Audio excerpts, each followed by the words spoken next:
Hello नमस्कार दोस्तों, स्वागत है आप सभी को हमारे YouTube चैनल में। तो कैसे हो भाई लोग? उम्मीद करते हैं कि आप लोग काफ़ी अच्छे होंगे। तो भाई लोग, आप लोग के लिए बहुत बवाल अपडेट आ गया है प्रमोद प्रेमी यादव जी का। जी हाँ दोस्तों, आप लोग चाह रहे थे कि प्रमोद प्रेमी यादव जी का ज़बरदस्त लेवल का गाना आएगा। तो चलिए दोस्तों, वीडियो को शुरू करते हैं। जी हाँ दोस्तों, गाने का नाम है फगुआ की ताल।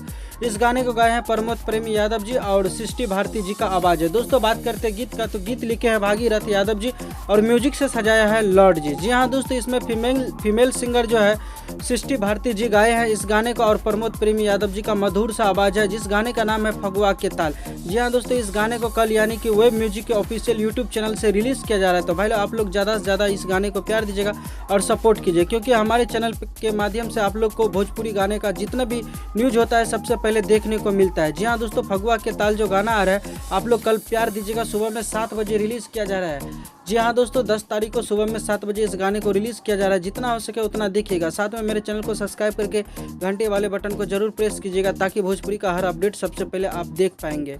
दोस्तों बात करते हैं अगली, जब वीडियो आएगा तो आप लोग के खेसारी लाल यादव जी से रिलेटेड न्यूज़ सुनने को मिलेगा। तो आज का वीडियो में गाइस इतना ही था।